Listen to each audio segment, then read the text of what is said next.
¿Ya? ¿Estamos al aire? Bueno, ya estamos aquí un viernes más, después de unos pequeños detalles técnicos que no tenemos idea de cuánto tiempo estuvimos sin decir nada. Yo estuve alegre, sigo alegre todavía. Toda la temporada. Sí. Toda la temporada estuvo alegre. Ajá. Y bueno, hoy me presento, soy Fidel Barrera.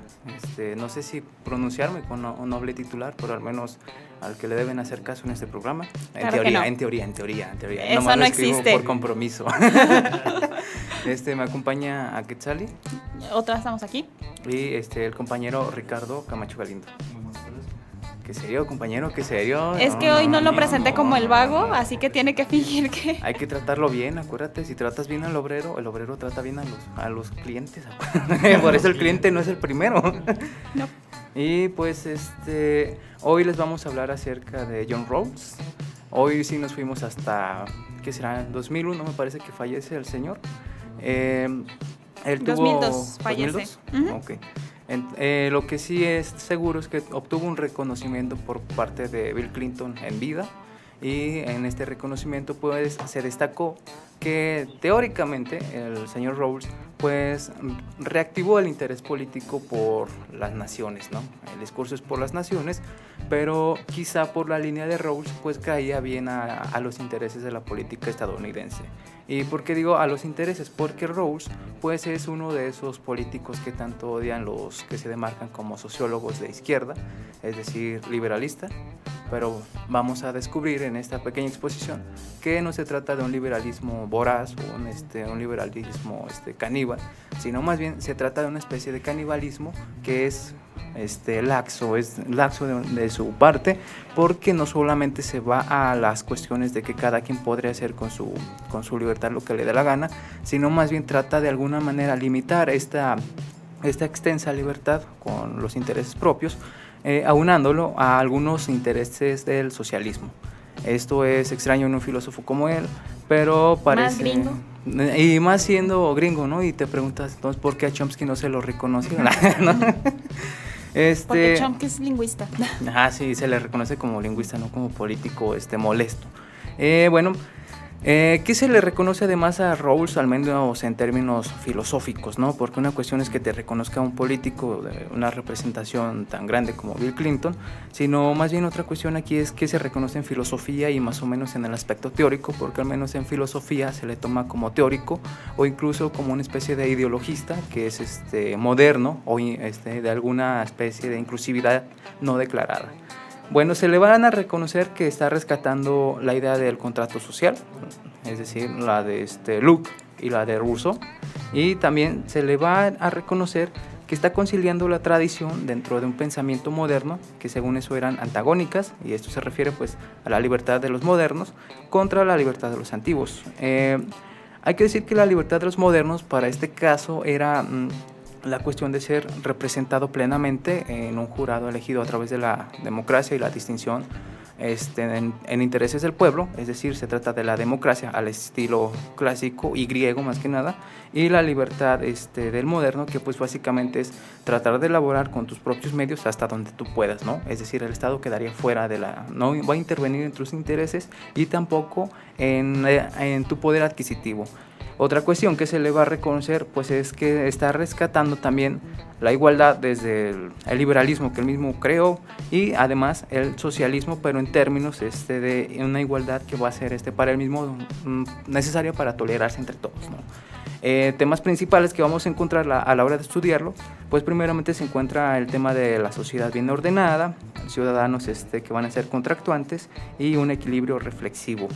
Si quisiéramos aclarar estos puntos en oraciones mínimas, hay que decir que la sociedad ordenada pues es una sociedad que está en marcha, que al mismo tiempo que está en marcha se vuelve como autosuficiente, y esto es autosuficiente no respecto a las empresas, como se podría etiquetar, sino más bien va a ser autosuficiente dentro de los propios seres humanos que pertenecen a este lugar, ¿no? Y se trata pues de un lugar geográfico, es decir, de un territorio conexo, y que al mismo tiempo se tratará de una sociedad con un sistema cerrado. Esto implica que pues no habría relaciones importantes con sociedades externas, pero sí habría la mayor importancia al sistema interno de la sociedad, porque según Rawls, la gente que nace dentro de un sistema político o una nación, nace para vivir allí toda su vida. No habría necesidad de que se fuera y tampoco habría necesidad de admitir a los exteriores. No sé hasta dónde pueda postularse esto de los exteriores, si se podría referir a una especie de práctica del gobernador Donald Trump, pero al menos teóricamente dice que pues no habría necesidad de aceptarlos, pero tampoco habría necesidad de que se fueran de este territorio geográfico y conexo, ¿no?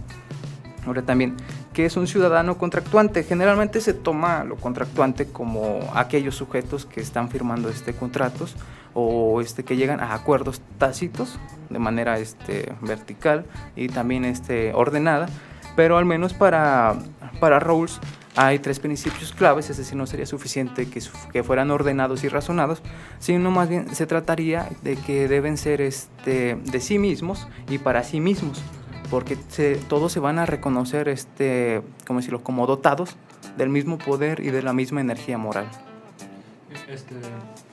Pues primero voy a tratar también de abonar un poquito de lo que dice de la biografía de John Rawls, de sus temas.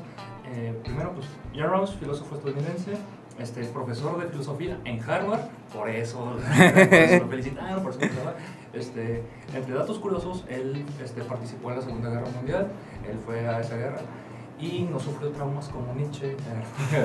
Ahí él solo fue de enfermero y llegó todo traumado, no, él llegó y siguió luchando por la libertad. ¿Eso no es trauma?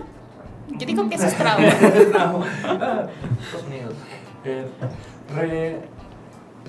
Uno de los puntos relevantes, o sea, los últimos 30 años de su vida, que era maestro en Harvard, reactivó, como dices, el interés tanto político y filosófico por parte teórica del contrato social. En fin. Eso. Y ¿cómo lo reactivó? Lo reactivó a través de uno de sus primeros su primer gran texto, se podría decir, Teoría de la Justicia, donde empieza a abonar estos nuevos conceptos, lo de la ignorancia, la posición originaria, y de ahí empieza ya con otros textos que es de la política liberal, filosofía política liberal, que son conferencias que los va llevando, que llega hasta crear un gran texto por ahí del año 2000, donde en el 94 ya está como bien terminado, y ya de ahí nomás le sigue agregando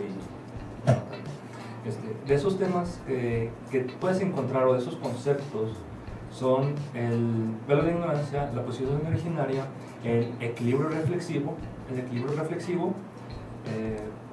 se me fue la nota. Wikipedia, ¿dónde estás, Wikipedia?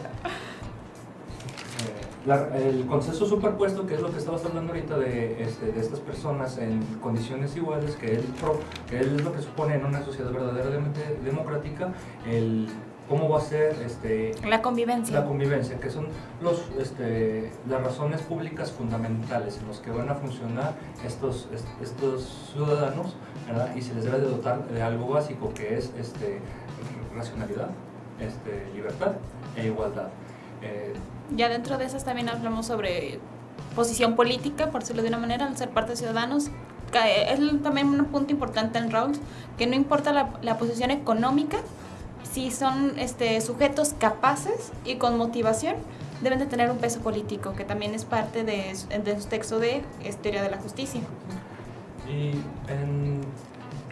todo eso, ese poder político está hecho porque él no entiende su justicia como el socialismo, que hay que expropiar y quitarle. No, o sea, la propiedad se ganó, dice, en una posición natural de abundancia. Algunos la consiguieron y la heredaron, entonces no puedes decir que es como injustamente como lo consiguieron, pero las condiciones políticas que deben de trabajarse en una verdadera democracia tienen que venir para apoyar al más desprotegido.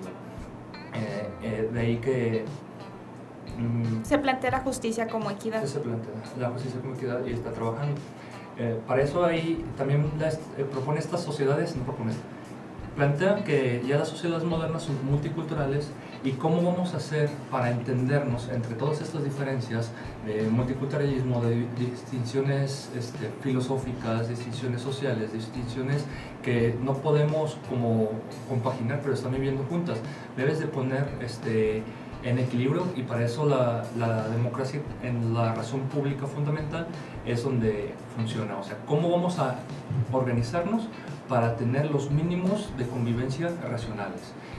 Ya sea y defendiendo lo que tú puedas defender y defendiendo mi punto de vista, pero vamos a tener un básico común, un mínimo. Podemos hablar del libro del liberalismo político. Es en realidad el recopilado de 8 conferencias que hizo durante 2 años trabajando, y lo que ahí plantea es la razón pública. La razón pública es lo más... yo lo antepuso, por ejemplo, al concepto de masas de Ortega y Gasset, donde la masa es tonta, la masa no simplemente sigue, es aborregada también. Es aborregada, pero John Rawls al proponer, o sea, al mínimo, todas las personas tienen un consenso de racional de lo que ellos creen que es bueno. Tal vez irreductible, no universales, no para todos, ¿verdad? Pero mínimo tienes un consenso de lo que tú sabes que para ti es bueno. La masa en sí lo vas a ver en su individualidad, y tiene el derecho de fundamentarlo. Por eso son cerradas sus organizaciones. Yo me propongo, yo creo que la iglesia está bien, ¿verdad? Tú crees que no está bien, entonces cada individuo puede plantearlo para llegar a un acuerdo de cómo vamos a vivir y compaginar estos detalles. Ahí es donde también retoma la idea de contrato social de Rousseau, que donde ya lo lleva a otro nivel. Con Rousseau, desde un principio, desde una vez que se nace el sujeto dentro de una sociedad, ya es parte de un contrato social, y hasta cierto punto no se le pregunta si quiere ser o no quiere ser parte del contrato social. Con Rawls aquí hay una pequeña diferencia. Si hay un punto donde se le propone al sujeto que diga en qué está de acuerdo o qué quiere integrar al contrato social. Y con eso que nos vamos al primer corte.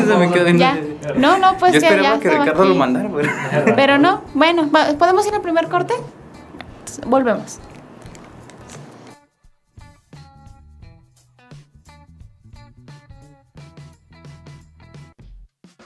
La exquisita ignorancia radio.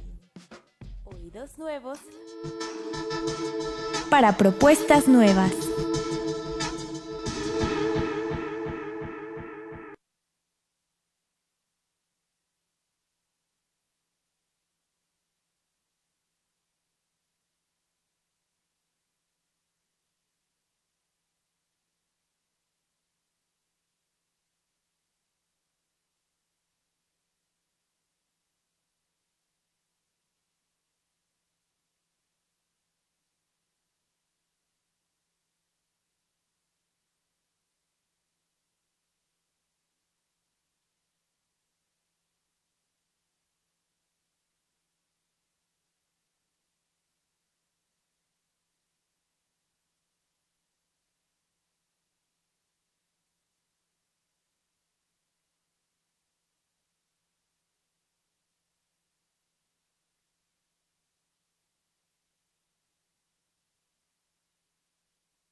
La exquisita ignorancia radio. Oídos nuevos para propuestas nuevas.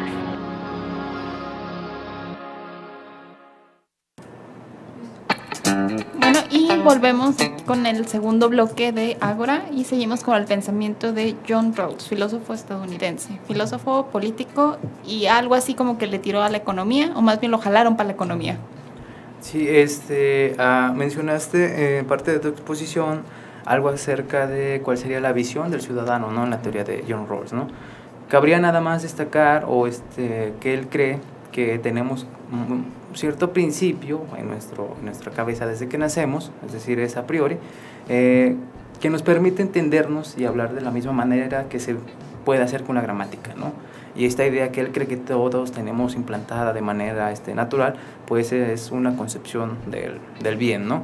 Pero esta concepción del bien no siempre nos va a llevar a tomar los mejores acuerdos, y por eso él desarrolla el concepto del equilibrio reflexivo. Y este equilibrio reflexivo trata de describir condiciones débiles o juicios más débiles de los que ya están impuestos, y tratar de averiguar en qué están de alguna manera igual o son idénticos dentro de lo razonable, ¿no? Nunca se le va a quitar a Rawls en el discurso el uso de la razón, y tampoco el día de nuestro uso de la idea del bien, ¿no? Una vez que estamos comparando nuestros propios principios o nuestros propios juicios con esa idea del bien supremo, hemos de alguna manera descubierto que hay cierto equilibrio, cierta armonía entre mi principio subjetivo y el principio que se generalizó. Entonces es donde podemos quedarnos con este principio subjetivo y seguir practicándolo, pero esto no significa que este principio subjetivo vaya a quedar así como tal, ¿no? Sino más bien siempre va a estar en orden dialógico, y creo que el concepto general que utiliza es dialógico conmensurable, porque trata de que nosotros tenemos el principio de bien, pero siempre vamos a tener la disposición de estar discutiéndolo, ¿no?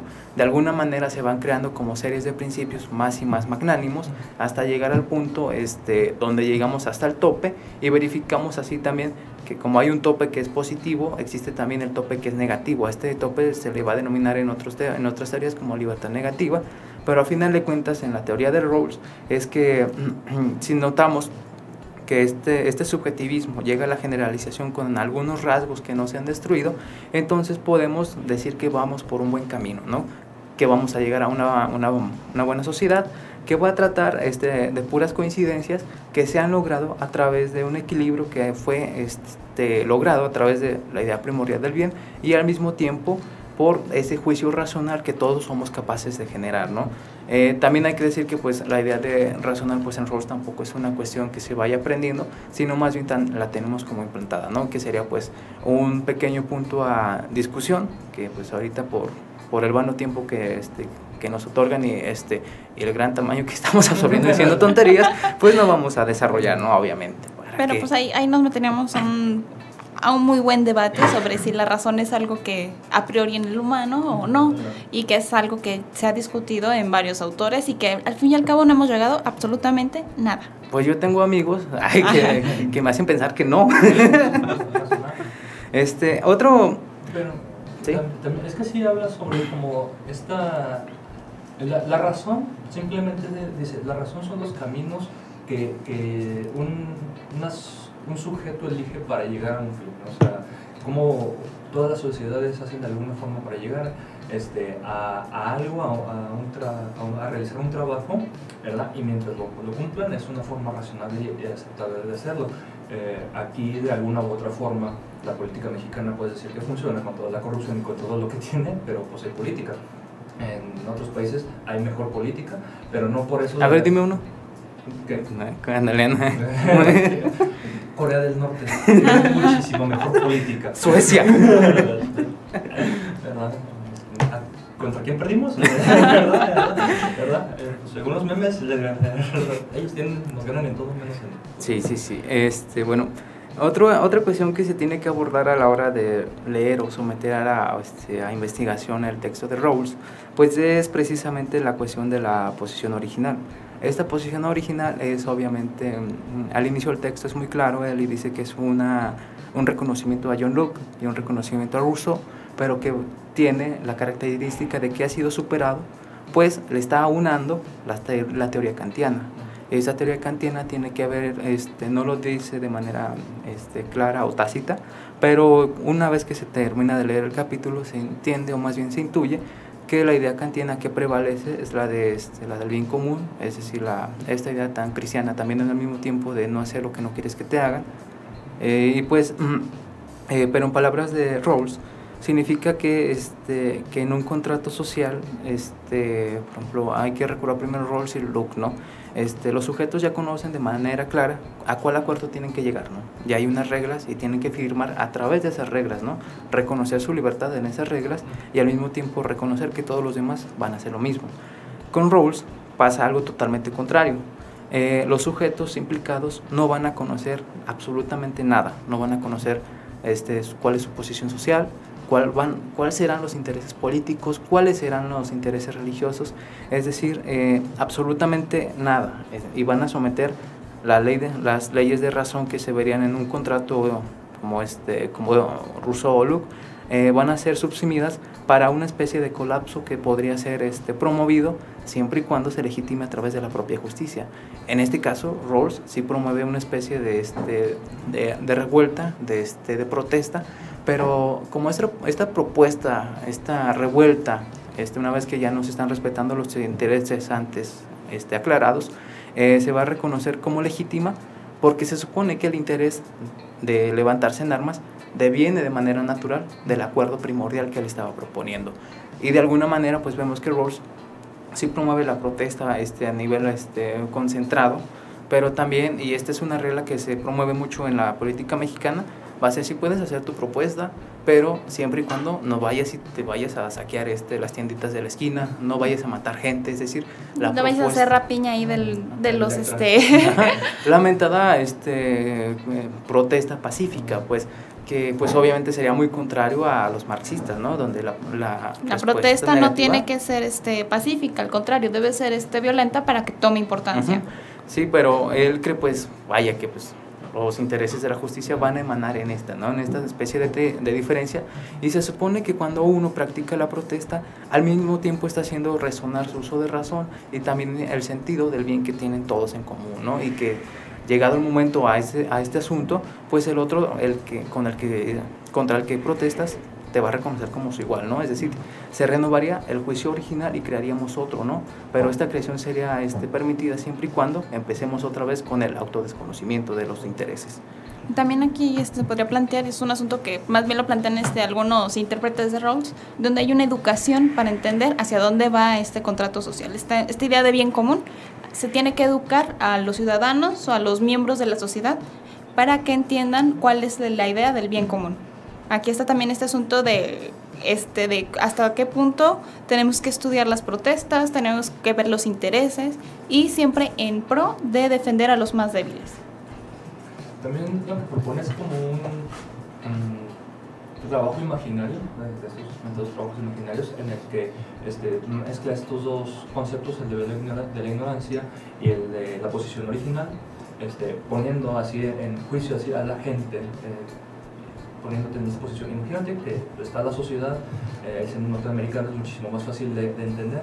Imagínate que tú vas a nacer en Estados Unidos, no sabes en dónde vas a nacer, hay multiculturalismo en Estados Unidos, es una sociedad moderna multicultural, no sabes si vas a nacer siendo güero rico, por suerte hijo de Hollywood, o si vas a ser negro, no sabes dónde si vas a vivir en el gueto, si vas a ser hombre, si vas a ser mujer, nada de eso vas a saber. Lo único que puedes saber es que ahí vas a estar. Por lo tanto, tú tienes una concepción de lo que es el bien mínimo o de lo mínimo que necesitarías para ti, para sobrevivir, porque él dice, si le pones en esa visión, todas las personas van a pensar que le va a tocar en la peor parte. O sea, nadie va a decir, bueno, es que me va a tocar ser hijo de Donald Trump. Es más fácil que nazca siendo chino, ¿verdad? Y chino y te aborten a los 3 minutos. Sí, porque son más chinos que Donald Trump. Qué lógica, compañero. Es una lógica irrefutable. Y eso es a donde se ponen y dicen, ok, entonces lo mínimo tal vez que cualquier persona racional propondría en esta visión sería no la esclavitud. Pues, mínimo lo que quiero es que me aseguren que yo, donde nazca y como nazca, no nazca siendo esclavo. Y ya de ahí empiezas a generar como esta posición original del bien común, de la razón pública, ¿verdad? A través de este velo de ignorancia, de no saber dónde te va a tocar estar. Es como el trabajo imaginario que... Con su lógica, me quedé así. Ya. Wow. Bueno, ahí también es un punto donde es muy criticado Rawls, donde dice que se aleja de la praxis, donde toda su teoría de la justicia no es aplicable realmente, porque pocas son las personas que se pueden posicionar detrás de este velo de ignorancia y pensar en una idea de un bien común que responda a esas necesidades, porque están inmersos en un contexto que les permite posicionarse en un nivel más alto y que pues también les permite decir no me importa o realmente no me importa qué hacer sobre ustedes, haciendo directa referencia a la primera dama con las políticas actuales. Sí, también para ello, Rawls dice que pues, obviamente desde esa perspectiva tan crítica o tan dura, mejor dicho, sí parece que Rawls es un poquito imposible de llevar a la práctica, ¿no? Porque todos, al final de cuentas, queremos generar un estado de desigualdad, pero hay un tipo de desigualdad en Rawls que está para los sujetos capacitados, ¿no? Y estos sujetos capacitados al menos deben reconocer que conocen hechos generales acerca de la sociedad humana, y por estos hechos generales Rawls se refiere a asuntos políticos y principios de teoría económica junto con una base organizacional como promiscua, ¿no? Y también al mismo tiempo deben reconocerse entre sí mismos como portadores de leyes generales que dependen de la psicología y que también se dan cuenta de que estos principios psicológicos tendrán una especie de impacto al principio de la justicia que ya se generalizó, ¿no? Y aquí es donde entra ya el concepto del objetivo contra lo subjetivo.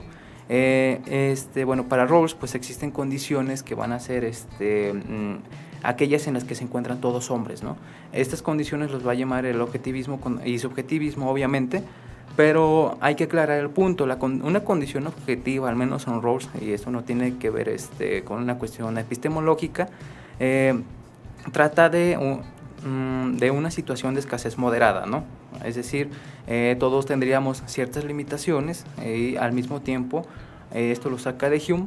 Él va a decir que porque si nos encontráramos en una situación de abundancia total, pues no sería como necesario una especie de constructo social, ¿no? Que se va a denominar Carta Magna o Constitución General, y al mismo tiempo el subjetivismo al que se refiere será aquel en el que sucedería la tiranía, es decir, donde todos fuéramos de plano y los que no tendríamos nada excepto uno, ¿no? En este caso el contrato tampoco sería necesario o posible porque de manera natural surgiría el tirano, ¿no? Y pues habiendo un tirano pues no se sometería ningún sujeto al cuestionamiento de Rawls acerca de las limitaciones de su libertad, porque de plano no tendría ninguna de manera pues automática, ¿no?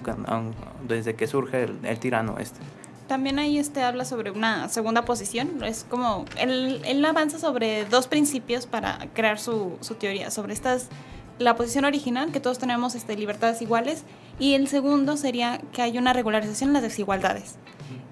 Él acepta que hay desigualdades y que no le vamos a poder hacer nada, entonces es más bien hay que regularizar hasta dónde llegan esas desigualdades, y ahí es donde entra toda la estructura política y en todo este asunto sobre las ayudas comunitarias. Y ahí es donde empieza a decir, bueno, entonces tenemos que crear organismos que ayuden a mermar que la desigualdad sea tan obvia. Bien, y con ese bonito comentario nos vamos al segundo corte. Sí. Sí. Bueno, volvemos.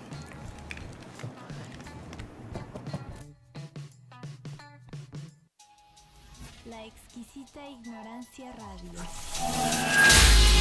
Oídos nuevos para propuestas nuevas.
La exquisita ignorancia radio.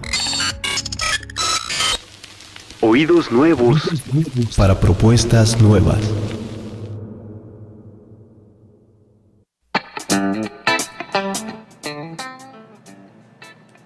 Y estamos de vuelta en el tercer bloque de Ágora. Y estamos ya por dar conclusiones, ¿verdad? También ya vamos a terminar un punto en Rawls. Y listo. Y listo, y a decir... ¿Vamos a terminar un punto? Bueno, eso está raro. Ricardo huele a estado etílico. Esos perfumes. No ha sido lo peor que te he olido todavía. Y... Ok, con ese agradable comentario vamos a continuar. Sí. Bueno, para finalizar el breve esbozo de la teoría de John Rawls, hay que aclarar, yo creo que él lo propone como principio de justicia o también como libertad e igualdad, ¿no? Pero desde fuera, al menos desde que no es aplicable, parece un principio de desigualdad justificado, ¿no? Y no es aplicable porque suena muy bonito, pero al mismo tiempo suena tan bien que se queda pues propiamente en la teoría, ¿no? ¿Y de qué va esto, no? Los principios de la justicia que las personas van a elegir estando en su posición original y que van a servir al mismo tiempo de base para diseñar las instituciones por las que se van a estar regidas con el fin de estar bien ordenadas, pues son dos, ¿no? Cada uno tiene sus propias subdivisiones, pero al menos generalmente son dos. El primero es que pues cada persona tiene el derecho al más amplio esquema de las libertades básicas compatible para su propia supervivencia, y el segundo punto o el segundo interés que van a tomar en cuenta estos sujetos pues va a ser que las desigualdades económicas y sociales se van a satisfacer por dos condiciones totalmente distintas. La primera es que deben ser mayores los beneficios para aquellos que están más desfavorecidos, ¿no? El segundo punto es el que van a estar adscritas a cargos y posiciones accesibles a todas las condiciones y también a todo tipo de igualdad, ya que pues se van a considerar como equitativos.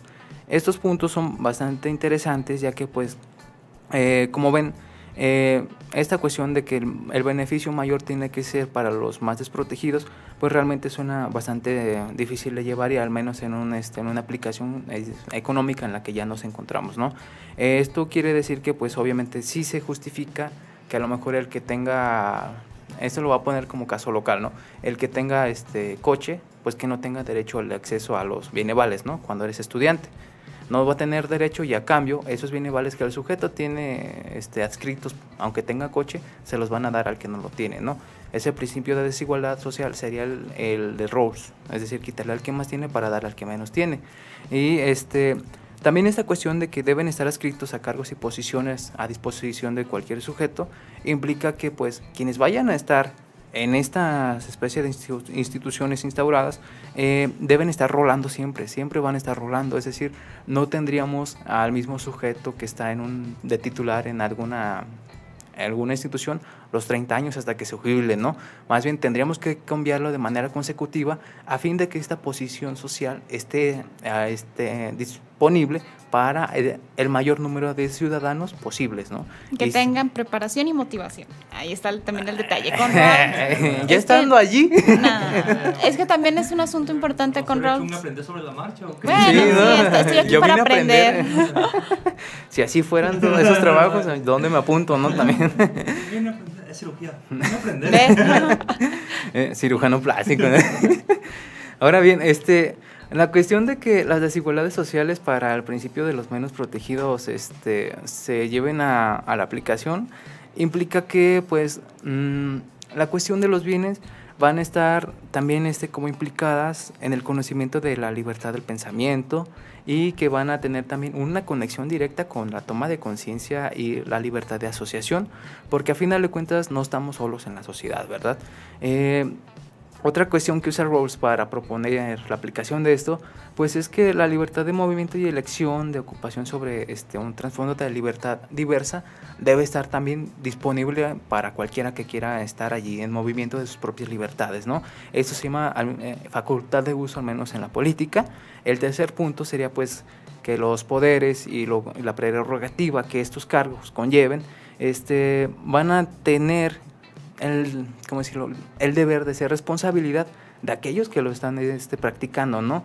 Pues también de alguna manera esto implica que las principales instituciones políticas y económicas van a estar vigiladas por aquellos que ya vienen en el cambio, ¿no? No necesariamente porque ya no sea una nueva elección, vamos a dejar este lugar desprotegido o sin vigilancia, sino más bien como nosotros seríamos los siguientes, tendríamos el deber de estar protegiendo la correcta aplicación de estas instituciones y sus representantes, ¿no?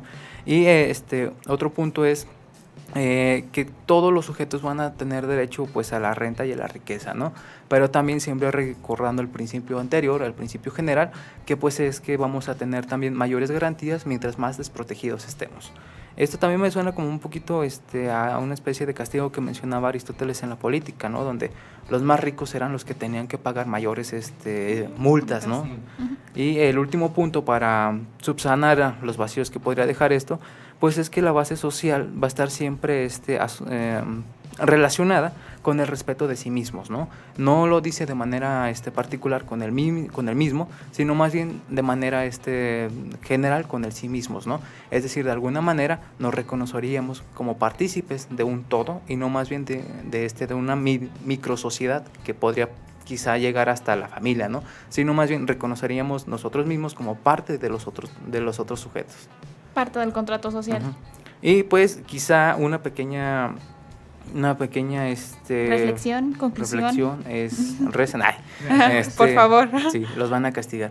No, pues yo considero que el punto clave para empezar a desmenuzar a Rawls es empezar a cuestionarse si de verdad esta cuestión del bien y la capacidad del uso de la razón es de verdad a priori en los sujetos, ¿no? Que pues es un viejo problema que inclusive se podría denominar como lingüístico, porque a final de cuentas él cree que el bien y el uso de la razón son como la gramática, ¿no? Tienen la misma aplicación. Y esto implica también, ojo, que sin el uso del lenguaje no conoceríamos tampoco el bien. Si lo quieres poner así, no con una analogía, pero está bien, te la valgo. A ver, tú. ¿Yo qué? ¿Ya?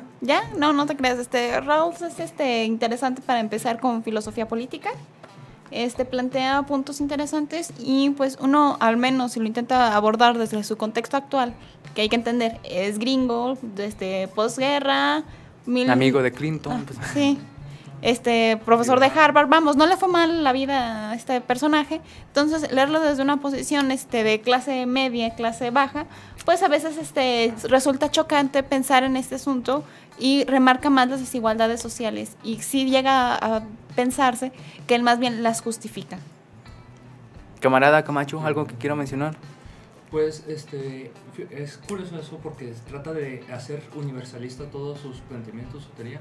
Él cuando propone la democracia en la razón pública, se cuestiona en qué punto el ciudadano va a poder hacer efectivo su poder de coerción hacia los demás, y el poder de coerción en la democracia es el de la mayoría. O sea, en qué punto la sociedad, viéndose desprotegida, viéndose mal, va a poder decir, ¿sabes qué? Es que ahorita quiero que cambies esto porque no funciona. No funciona, exacto. Y es donde le está dando también poder al ciudadano.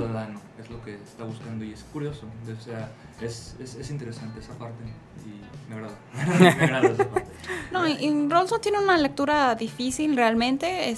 Aún las traducciones, vamos, no son tan lejanas del inglés al español. Más o menos se conserva, creo que el sentido que él pretendía. Y pues al fin y al cabo, como no se murió hace tanto, todavía puedes encontrar videos explicados o alguna que otra conferencia, que igual si a alguno no le agrada leer, pues los puede fácilmente localizar por internet. Y bueno, creo que con esto podemos concluir. ¿Sí? ¿Ya? Sí, de aquí hacemos la tesis. De aquí una tesis. Bueno, nomás para agradecer aquí a Controles, a nuestra compañera Marichuy.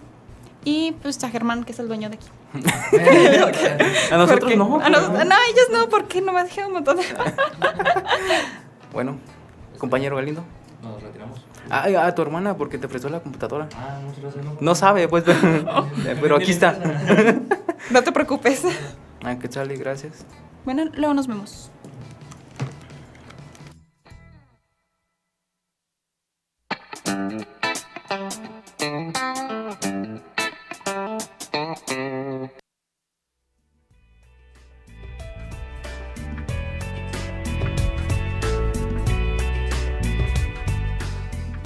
Agora, el mejor modo de pensar es preguntando.